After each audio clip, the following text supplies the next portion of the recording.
Hi, this is Robin Shelby from Ghostbusters 2 and Ghostbusters Answer the Call, and you are watching New England ComiCon Review. Hey, welcome to the Dorkening and New England ComiCon Reviews. I'm Leo. I'm Vlad, and we have James from Massachusetts Ghostbusters. Hey guys, how's it going? And I have the great honor to introduce Robin Shelby. Slimer from Ghostbusters 2 is with us today. Hi, guys. Hi, Robin. It's awesome to talk to you. And so we just mentioned from Ghostbusters 2, but you're also the voice of the Lady Slimer in Ghostbusters 2016, correct? I got lucky, yes. I am the voice of Lady Slimer from Ghostbusters Answer the Call. I'm pretty excited. Nice. Well, we're excited definitely to talk to you today. And so how did you get your start with Ghostbusters 2? Ghostbusters, I actually worked on a film called Willow, and I was a troll that got eaten off a bridge by a two-headed monster that met Willow on the bridge. My resume is so strange, I swear to God. And because I worked on Willow about a year prior to Ghostbusters 2, they remembered me, and they needed somebody to be Slimer, and they auditioned me. A person by the name of Ned Gorman, who was one of the managers at ILM, who I worked with on Willow, mentioned my name and said, let's call her in. And I got it. So I just got lucky. You know, from one project led to Ghostbusters 2. Nice. James? So you were definitely in Ghostbusters 2. I mean, how was that? How was that as an experience? You see some of the behind the scenes stuff with the new Blu-rays and the visual history guide. So you finally get to meet the person behind the mask. How was that filming? Because that's such an iconic character, and it seems like the costume looked a little bulky. How was that? Definitely, it was bulky. I think, you know, when we shot that, I was, you know, I think 21. I basically weighed probably like, if that, 90 pounds.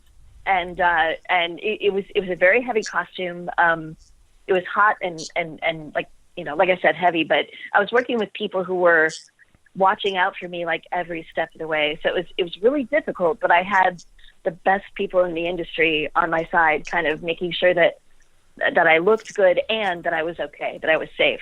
So it was a blast. It was the hardest work I've ever done, but the most fun I've ever had. It was amazing. So obviously Ghostbusters, we know Slimer from Ghostbusters, and we fell in love with Slimer from the cartoon and Ghostbusters 2. How did it feel to be playing such a loved character? You know, it was a little daunting when I got the part in Ghostbusters 2, because like you said, he's a very loved, iconic character. Even before I stepped into it, from the original Ghostbusters, people loved him. And I tried not to let it get into my head. I tried just to basically have fun with it. And I tried to just listen to what they needed me to do at the time and not get too wrapped up in how iconic it was, because I would have gotten in my own way at that point. I think I wouldn't have had fun with it. So I just tried to throw that out and just have fun in the moment when I was working there, so I wouldn't be too nervous about it. So we want to make note that this is for Rhode Island ComiCon. You are going to be there next weekend. Yes. You're going to be there. I'm really excited. You're going to be there all 3 days? I'm there Saturday and Sunday. Okay, excellent. Vlad. I was just curious on how did you get into the stunt or the puppeteering, almost what it seems like you do sometimes. How did that you came about into that profession, I would say? I have done a couple of stunts. I'll be honest. It's like you really have to have stunt work in your blood. It's like you have to you have to live and breathe doing stunts. And I consider myself more of an actress than a stunt person. Like I did stunts on Little Rascals. I did stunts on a movie called The Fantastics. But I realized that there are people suited better for stunt work than myself. So I had a blast. It's an amazing time doing it, but I just realized, you know what, I'm more of an actress for sure. And as far as puppeteering, I don't really consider Slimer from the first film was built a little bit more like a puppet than Slimer from Ghostbusters 2 was. It was a full body costume for Ghostbusters 2, the way they built it. So it was really a lot of just being like enveloping the character, being inside the costume, and not really, I consider kind of puppeteering with your hands. I don't know if I'm wrong about that. Or remotely controlling something like, a character's eyes or lips or whatever. But I was basically just the actress who made the character kind of live a little bit and move and come to life inside the costume. Okay. So in doing some research for tonight's interview, I saw what seemed to be a very loving video of you and Bill Murray on the set of Ghostbusters 2. Yeah. He's picking you up. How awesome was it to be on set, with these characters that we all love, and we mentioned you playing such a love character as well. How was it on that set? Oh my gosh, that was a surprise. Technically, a lot of people have asked me, how was it to work with all the actors? And technically, I didn't have to meet any of them because I was in front of a blue screen on a soundstage at ILM, and it was all me and the people at ILM, but none of the actors had already shot their stuff for the most part. And Bill Murray happened to be there at ILM in Northern California that day, and he wanted to hang out. He wanted to see what was going on, and it was so much fun. We worked for the day. He kind of watched what was going on. We had a little Q&A with him and Ivan Reitman to see what they wanted out of it. And then at the end of the day, he brought in music, he brought in drinks, and he turned in the whole place into like a disco. I mean, basically, it's like it was a nightclub. It was so much fun, and it was just, I think it was a Friday. It was the end of the week, and it was so random. It's very Bill Murray to do something like that. But he couldn't have been more random and more nice. He was so nice and so fun and exactly what you would think he would be. He was great. I mean, I was starstruck. I was basically almost just past being a kid myself, meeting him, and I was a big fan of his from SNL and moving forward from all of his other projects. And I was like a kid in a candy store. It was so much fun. He was great. He was amazing. Well, we highly recommend people to check out the video, if you haven't seen it. And it just, the interaction between you two was just awesome. James. So, transitioning from Ghostbusters 2 to the new Ghostbusters movie, the Ghostbusters Answer the Call, you were the voice of the Lady Slimer. I was. That kind of was a surprise character. I know you were teasing it leading up to the premiere, being, I got something cool to surprise. I got surprises.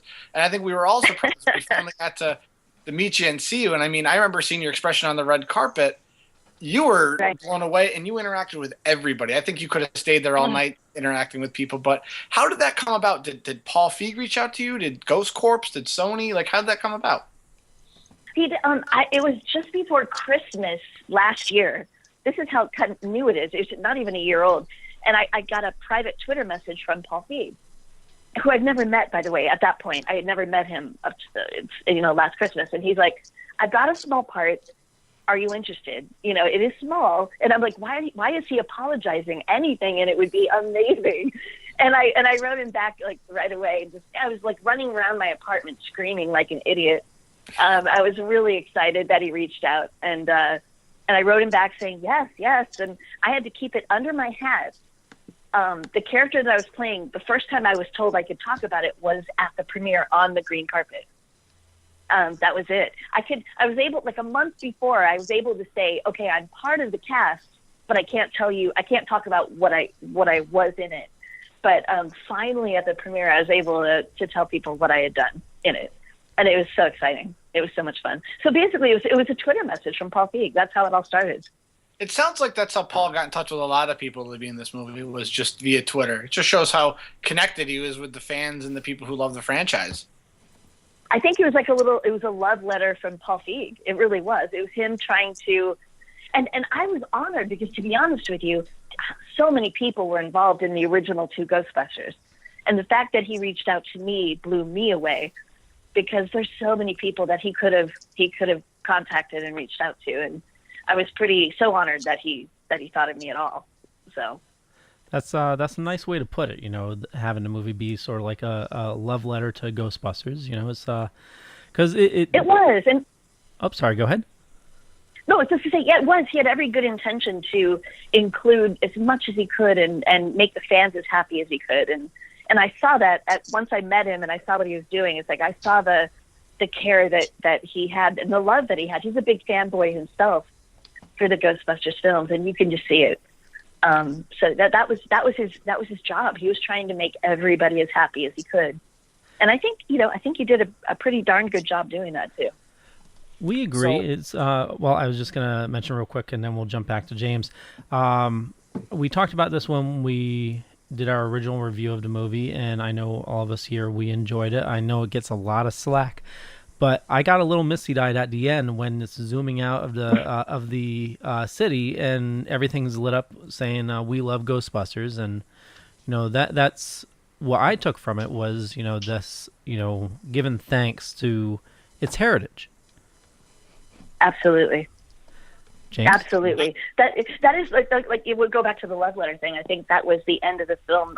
That was his love letter to everyone by doing that. I love that too. It kind of another thing that choked me up in the film was basically seeing Egon's statue, seeing Harold Ramis. His small tribute really choked me up seeing it in the film as well. Can't agree more. Definitely. And I got to say, Robin does have probably one of the best Facebook profile pictures ever with her and Kate McKinnon. It really is the best photo I've seen. That was taken at the premiere, and I talk about being a fangirl myself. I'm a huge fan of Kate McKinnon from SNL, a huge. And seeing her in the film, I knew she was going to kill it, but she was phenomenal. And to meet her, it's like meeting one of your idols. Whether a musician, meeting your musical idol. But I'm an actor. I met my acting idol. She's amazing. And it was like probably one of the best. It was an incredible moment. I loved it. It was so much fun meeting her. Vlad. I'm sorry. I'm just enjoying listening to you talk about all your experiences. I see that you've got a new project coming up, which has been announced, the Evening of the Dead. Is there anything you could tell us about that, about your character?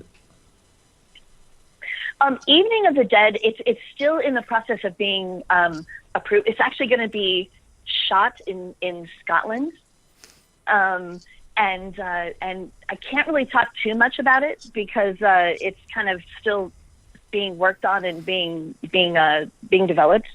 But it's basically kind of a zombie apocalypse type film. That's the best way I can describe it. Okay. Good to know. This, zombies are huge right now. Wish I could say more. I wish I could say more. Yeah. That's just me. I try to poke and prod. It doesn't work. But I try. It's your job. That's what you're supposed to do. Yeah. So besides Evening of the Dead, is there anything else you're working on, or you're definitely going to conventions? What is your day-to-day right now? Right now, I'm developing a new a SAG web series that with my husband. We had developed one a couple of years ago. It's called Far From the Tree, and you can see it by going to youtube.com/Far From the Tree series. And we're developing a whole nother idea. We're starting fresh and starting with a new comedy idea, and hopefully we'll be shooting that within the next few months. We're still writing the scripts for it, so far it's extremely funny, so I'm kind of excited about it. But I will definitely keep people posted on Twitter and Facebook as it gets a little bit closer. Awesome. And what was that website again? It's youtube.com/Far From the Tree series. And anyone can also find me on Facebook. Just type in Robin Shelby, and you should be able to find me. And on Twitter, I'm actually at actress R Shelby. You can find me there. Okay, and we'll make sure we put all those links in the show notes. James. Thank you. So I have to say, like I said, meeting you back in Los Angeles for the premiere, you kind of are like one of the best conduits to like the Ghostbuster fandom. I think you interacted with everybody, and you're very social with people online, including, you know, different of the franchise and stuff like that, and helping them out.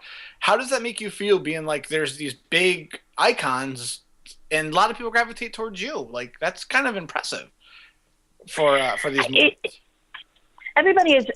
Some people have asked me, it's like, you know, you give so much to the fans, and the truth is, it's like, honestly, what I give out, I get back tenfold from the fans. There's so much support, and you know, 99% of it is all positive, and people support what I do, and I give out and they give back. So it's really a two-way street, and the fans have been nothing but incredible.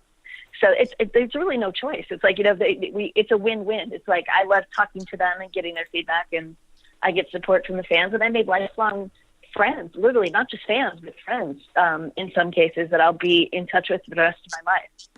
So it's all great. You know, and it all stems from Ghostbusters. Who would have guessed? You know, so much good can come from a film. Definitely. And I mean, you see it this past Halloween. You know, I know Paul Feig tweeted out that collage of all the people dressed up as Ghostbusters. My nieces and my nephew are in there, just to say, and it made me very, very happy. But you know, how did it feel? How did it feel when you saw 350 ghost heads chanting your name for? It choked me up. It almost made me cry, because I woke up that morning. I've never done a red carpet like that in my life. I mean, that's huge. They had all kinds of like press from all over the country. It was a Ghostbusters release. It was humongous, and I was so scared. And I basically got there, and the minute that happened, I stepped out on the carpet, and the 300 plus Ghostbusters fans started chanting my name, and my nerves just kind of went away.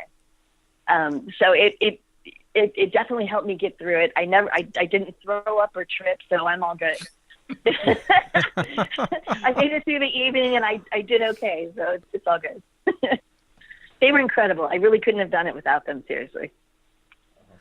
So besides Rhode Island ComiCon, where's going to be the next convention that people can find you?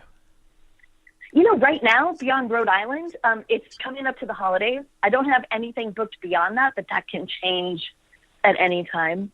I usually do about 2 to 4 conventions a year. And normally they happen towards like the end of the summer into the fall or early winter. But so far I don't have anything lined up, but I'm sure that'll change. And again, you can always check it out I also have a website. I put everything that I'm doing, whether it's a film project or a convention, on my website. And that's robinshelby.net. You can go there too. And there's a news link that you can click on and see what I'm up to. Nice. We are cutting close on time. Do you gentlemen have any other questions for Robin? I'm all set. Oh, me too. I know James has a raffle going on at Rhode Island. Yeah, Robin, one of my coworkers, Josh, has been speaking to Robin, and Robin's going to come by Sunday to pick our winning raffle tickets. There you go. Vlad, you can't enter because you keep winning. Come on. But come by, see us. She'll be doing it Sunday afternoon. We're very, very excited. We're very, very happy that she could be able to take part in it and do some good, and hopefully meet some of the fans and do what she does, and which is just make everybody happy and take photos and be her. Yeah, and I'm really looking forward to seeing everybody completely. We'll make sure we stop by and see you as well. And we want to reiterate, Vlad is not allowed to enter the raffle. Not fair. Not fair, guys. I've only won 3 of them. Only 3. Vlad, I'm feeling bad for you. Stop on by my table. I'll give you a booby prize or something. Yes. See, I think it's a better thing than what we were going to raffle off anyway. So I think it's a win for Vlad. Absolutely. So we'll make it good. Don't worry about it. If you can't enter, don't even stress it. You'll be fine. Awesome. So, Robin, again, I know we mentioned it during the show, but where can people find you, and where is it best for people to interact with you on social media? You know what? Probably my website, robinshelby.net, or you have Twitter at actress R. Shelby. or just Facebook.com. I think it's /Robin Shelby. You should be able to find me there as well. Any of those would be great. Awesome. And obviously you can find her the upcoming weekend at Rhode Island ComiCon. And we'll do a quick rundown. James, where can people find you? You guys can find me at Longtime Storm on Twitter and Instagram, or follow my group, the Massachusetts Ghostbusters. We're on Facebook and Twitter, MA Ghostbusters at Twitter and Instagram, and Massachusetts Ghostbusters on Facebook. Vlad. You can find me on New England Comic Con Reviews on Facebook, Twitter, Instagram is NECC Reviews, YouTube, and usually on the Dorkening as well. And speaking of Dorkening, we do live shows every Tuesday and Sunday. Make sure you stop on by. We do live interviews then, and that's about it. Robin, thank you so much for joining us this evening. It's been a pleasure to talk to you. Thank you for having me on the show. It's great to talk to you guys as well.